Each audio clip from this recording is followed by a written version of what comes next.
So the approach in this project is really looking at taking risks and using kind of advanced technology. And this is not everything here we'd recommend for your average homeowner. This is stuff that is really on the cutting edge in a lot of respects. But, in a few years will be a lot of reality, and we like to think of this as kind of a research and development test bed.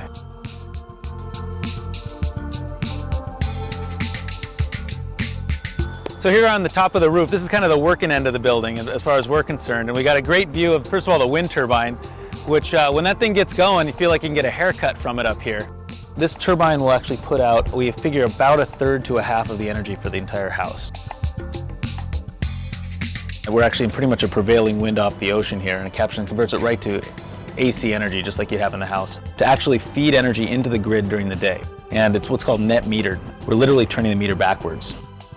These tubes along here, these blue tubes, are called evacuated tubes, and this is the solar thermal system. So these are actually creating hot water for the house. And again, this is the primary source of heat for the domestic hot water, so taking showers, but also to heat the house itself.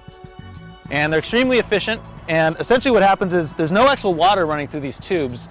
The sunlight is actually coming in, grabbing the heat, and through what's called a heat tube is bringing that hot water up to the top, this manifold. And the water from the house is actually just running across this top manifold. And right now this is actually very hot to the touch. And you have to actually be careful. You can really burn yourself. This system can get actually up to about 300 degrees if we let it. We actually cap it at about 180. We won't let it get any hotter than that.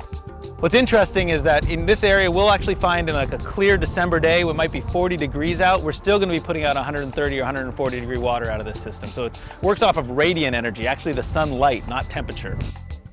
On the next roof over is the solar electric system. And this system is providing electrical energy both for the main unit of the house and then also for the secondary apartment. And that, in conjunction with the wind turbine, really should bring us to about what we call zero energy or net zero to the house. So we should actually get really close to zeroing out the electrical bill. We'll know really clearly over time how we're doing because we're monitoring all this over the web. So we'll be able to dial in at any time and see how much energy is being generated, also how much is being consumed by different loads in the house. And then we can actually compare that to this weather station we have down here. So we're tracking how much sunlight is actually hitting this roof at any given time, how fast the wind's blowing, even how much rain's falling. So we can really see how these systems are working, not just from the sense of what's coming off the roof, but also compared to what kind of resources we actually have to work with.